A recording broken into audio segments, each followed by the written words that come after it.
Before we get in the video, please like, make sure to subscribe,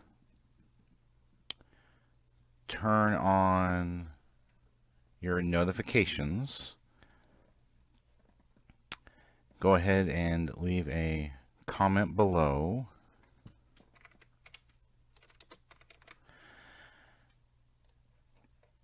and click on the How You Can Help, which brings up the Family Friendly Game website and gives you lots of ideas how you can help us. Thank you. Hey everybody, Paul Burry, Family Friendly Gaming. Court's in session. This is FFG Answers on why did you start Family Friendly Gaming? Or, as a lot of people affectionately refer to it, as FFG. So why did I start FFG? And I know we've gotten this question throughout the years. So let me kind of lay the groundwork for you and let you understand what the atmosphere was like. Back in the day, and we're talking late 90s, early 2000s, video game magazines were a thing. The internet was just coming to be. Wasn't that big of a deal, the internet at that time. It was starting to grow, and there were places people would go and everything. The gaming magazines at the time had been pretty good. They're at the supermarkets. They're, kid friendly. And then it kind of changed. It changed. I can't remember exactly when, whether it was the late 90s or the early 2000s when it started changing. But they started, in my opinion, ruining gaming magazines, and it wasn't any for kids anymore. They were doing everything they could to promote, encourage, and propagate the M-rated games, the macabre, the morbid games. The gaming magazines were doing everything. They gave it overabundance of coverage. You sit there and looked at the coverage and said, okay, let's say 60% of the games were E, and 30% were T, and 10% were M. They would have like 50-60% coverage on M games, right? They also, a lot of them gaming magazines lost professionalism and were spewing profanity, and these are still being sold at the supermarket. Kids are picking them up and reading them. I'm like, this is horrible.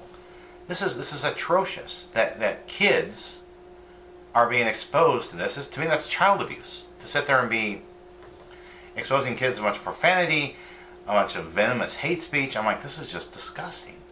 And it went to the point where there were people in the gaming magazines calling good things evil and evil things good. It got that like backwards. It just got that confused, and I was like, what is going on here? This is messed up. So since they left families, they left it from being family friendly, they left it from being safe for children, they left covering good moral ethical games, and they would hate speech against Christian games and just venomous hate against Christians. I'm like, this is disgusting. And in a nation that self-identifies as 80% Christian, these people are viciously attacking the supermajority.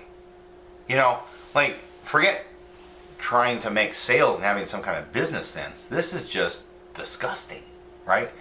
And I wasn't going to pay them money for this kind of hate speech against me and my friends and my family and fellow believers in Jesus Christ. I was like, this is no. So I remember I canceled my subscription to EGM. I can't remember if EGM 2 was still around there, or is it EGM squared? I don't know. They use a squared symbol, but they sit there and say it was 2, and I never really understood that. Anyway, I had been messing around since 1998, 1999 with a fanzine, and a fanzine is a fan-created magazine.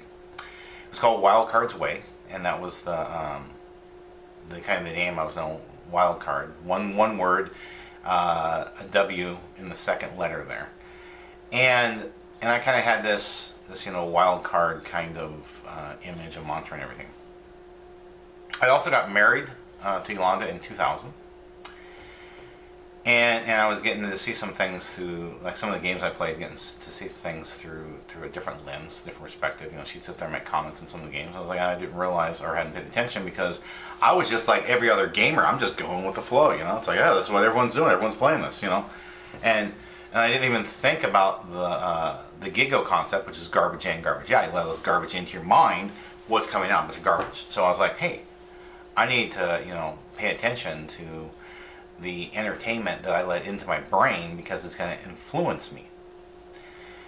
And that was one of the reasons why I wrote the book Video Game Lies, based on concepts, because I was seeing all these different lies being perpetuated by too many of the gaming media outlets, and gamers are just eating it up and just like, yes, master, I do whatever you say. I can't think for myself. I just do what you tell me to think. Ha ha ha ha ha ha. I was like, dude, think for yourself. Like, have a brain. At least analyze it. So all that was going on, and so I prayed about it. And I prayed and I prayed and I prayed. I went to Focus on the Family. I went to Family Life Today, I think it was. I went to different Christian media outlets, and like I went to churches and talked to pastors. I'm like, hey, someone needs to get involved, from the Christian community in the video games, because it's getting worse. It had been okay and safe, and now it's dropped off a cliff and it's getting really bad. Someone needs to address this. And no one wanted to address it. In fact, all I ever heard was, well, video games are evil. You should do something else with your time. And that's also, I read a variety of brothers and sisters in Christ who have written books about video games, and what's sad is, to my knowledge, not one of them played a video game, had any kind of concept of what gaming was about, or even gamers. And instead they just, bad, you bad, stop now, bad, you bad. That was it, just finger wagging, and coming from a perspective of ignorance into what the gamer community was about, what gamers were doing and playing, and why we played. So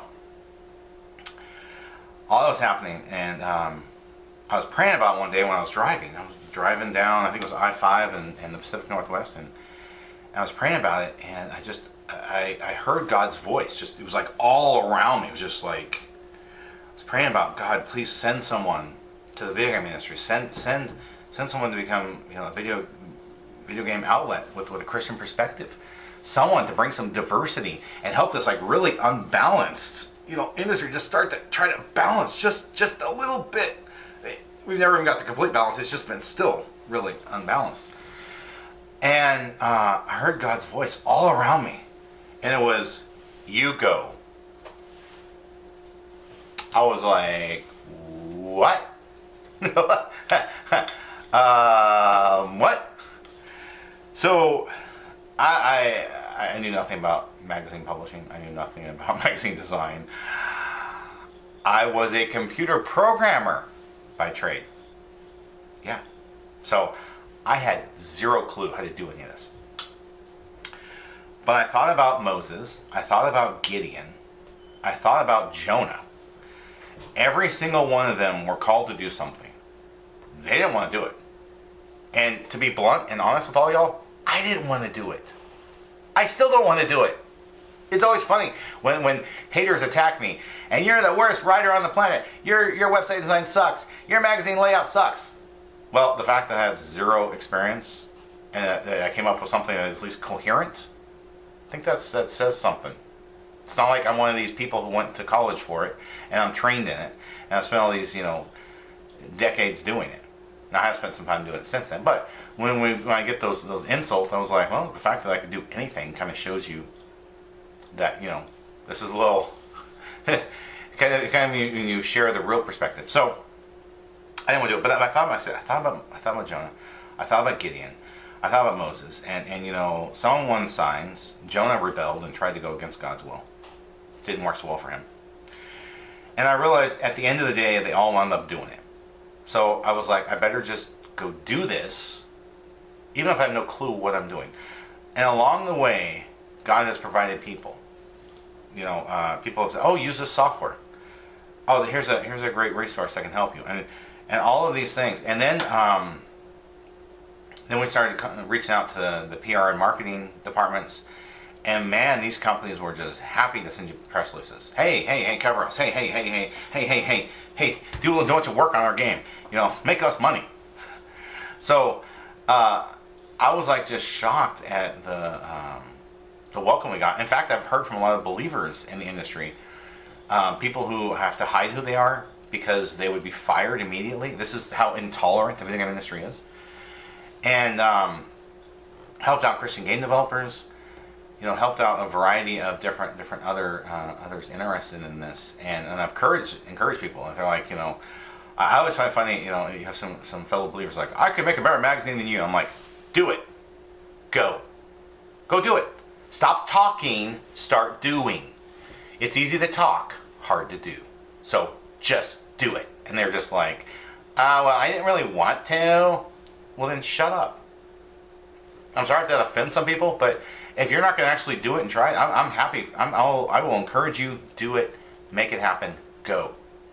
Don't just sit there and say something. And like I said, I've heard some people over the years, and it's hilarious because none of them ever produce or publish anything. They just want to sit there and blah, blah, blah, blah, blah. And it's like, stop. So that's kind of the story behind how family-friendly gaming originated and why I'm doing it. I'd like to thank everyone for watching. Hope you have a wonderful rest of your day. Bye!